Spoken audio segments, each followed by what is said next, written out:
Welcome back, or welcome if this is your first episode to a world of chaos. Today I'm going to be talking about the new DC Comics film, The Suicide Squad. Now, don't let this confuse you. There is another film called Suicide Squad that does have three of the principal actors that are in this one, but no, this is The Suicide Squad, the sequel to Suicide Squad. Oh no, I've gone cross-eyed. I did get to see this film Thursday night when it premiered.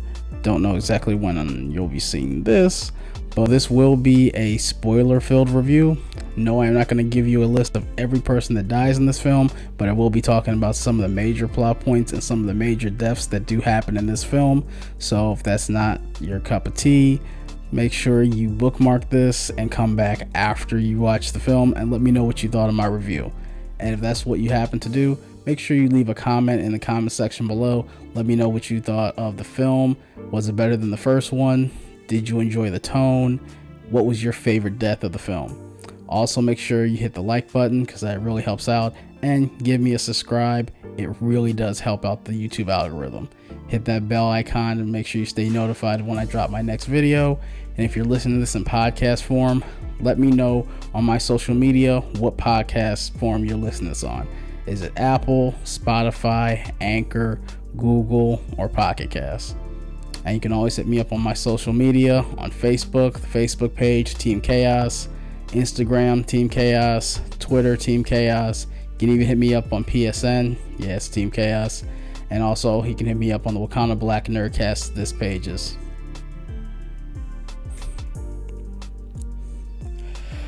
So I'm going to just let the cat out of the bag. James Gunn really did a great job with this film. I'm really happy with the tone. I love the comedy. He truly got these characters, and you could see that there was a lot of love put into this film. I really enjoyed what he did with Harley Quinn. I think I said it in my Suicide Squad trailer video. I was getting a little tired of Harley Quinn. Margot did a great job in this film, and he truly gets this character because this is the best version of Harley Quinn we've seen in any film. More than Suicide Squad, more than Birds of Prey. The character development that she had in this film is the best that she's had.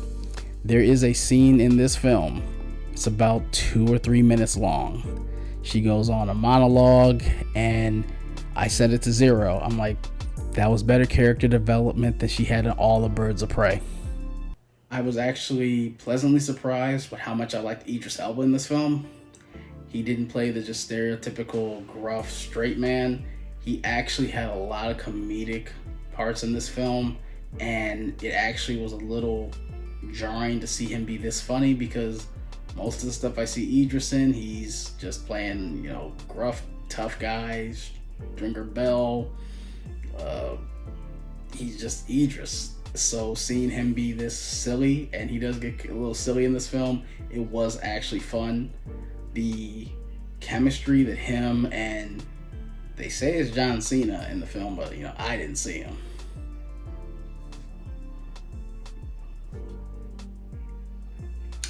The character development him and Cena's character Peacemaker have in this film is extremely enjoyable. The entire cast really looked like they were having fun with this film, so it was fun to watch that.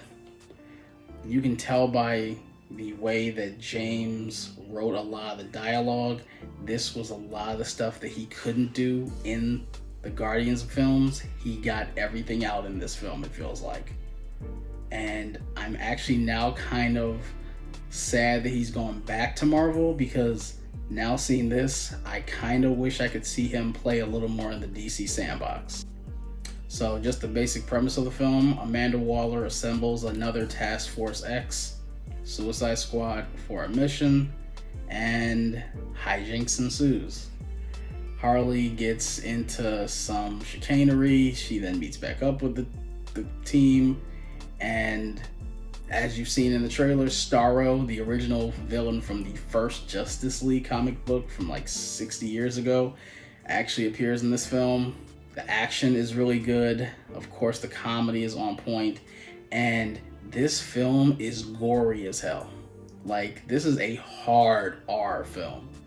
And watching this and the gore that's in this film, it really makes me kind of wish that Warner Brothers would have let Mortal Kombat be this gory, and it probably would have improved the reception on that film. Yeah, Mortal Kombat had some gore, but this film, I could see this film almost getting an NC-17 rating back in the day. It's that gory, and it's hilarious. Not going to be one of those people that you'll start hearing jump on the King Shark versus Groot conversation, but I'm kind of leaning a little more toward Man King Shark because he was hilarious in this film, voiced by the legend himself, Sylvester Stallone. Is it? I'm gonna cut that. It was absolutely hilarious to see him just go all out. I don't believe he was there for the motion capture, but just the stuff he was saying, it lets me see that, yeah, Groot is funny just saying I am Groot, but when you have a character that just is this zany as the King Shark character, it really shows that James Gunn really had a lot of tricks up his sleeve that he wasn't able to use in Marvel.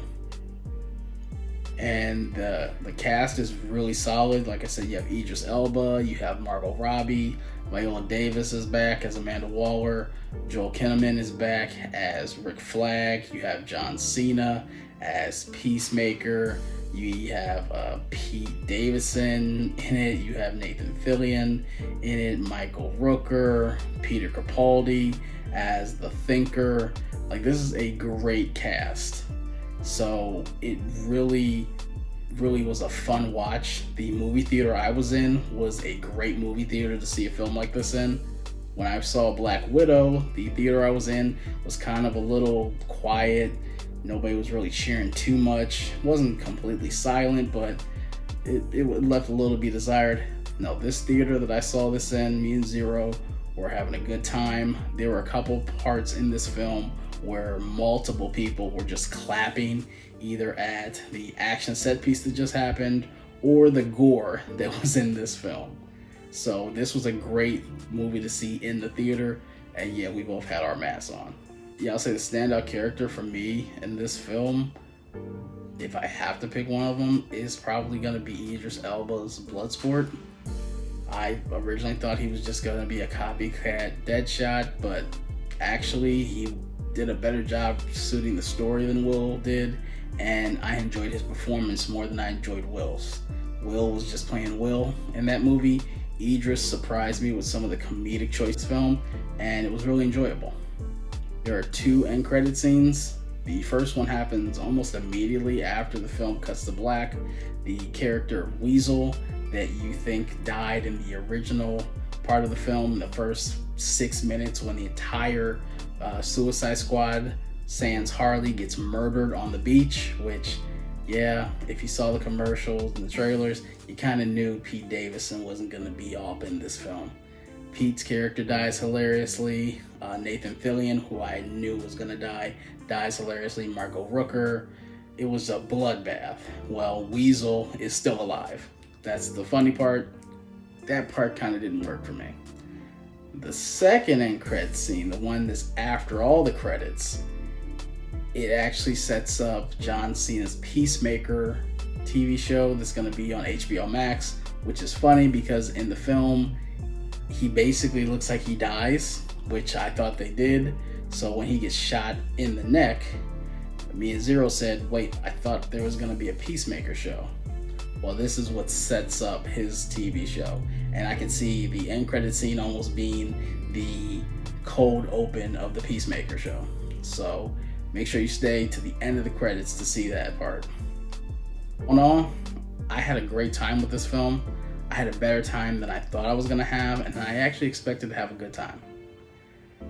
I am going to go out there and say this is the best DC film we've had in this incarnation of DC films.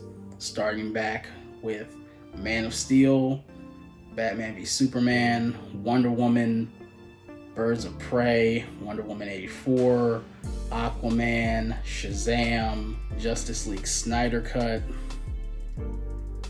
I'm gonna say this is probably the best DC comic book film we've had since Christopher Nolan was making DC comic book films.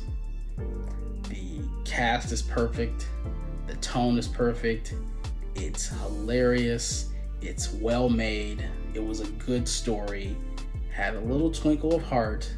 I was very upset when one of the main characters dies. He went out like a badass, but I was still upset. It's the best version of Harley Quinn we've seen. He truly unlocked a new side, for me at least, for Idris Elba. And we're even getting a spin-off with John Cena's Peacemaker character. So this film is gonna have a legacy ahead of it, because this is now gonna be the new benchmark that the DC films need to measure up against. And that's talking about Aquaman 2, that's talking about The Flash. I don't want another Wonder Woman film, but if we get a Wonder Woman film, this is the new benchmark for DC films. The DC movie universe, or Worlds of DC, DCEU, whatever you want to call it. This is the film that you now have to measure up against. You're here for a rating, and I've been doing these ratings for a while, so yeah, I'm gonna say this is a 9 out of 10. This did everything I wanted it to do, and it did more. I was truly surprised at how funny it was. I really had some great time watching these action set pieces, which were well directed. The cast, it just looks so fun up on screen with them just ripping off of each other. This was a great film. So, what do you think? What is your rating of this film? Am I doing too much? Is it just because Marvel has a better track record that now that DC has kind of done something great, we're thinking it's a little better than what it is? What do you think? Let me know in that comment section below. Make sure you are subscribed to this podcast on YouTube. Make sure you're subscribed in podcast form, and hit me up on all social media. Let me know what you want me to review next. I do take requests. I've been Kayos. You've been awesome. Nerd responsibly.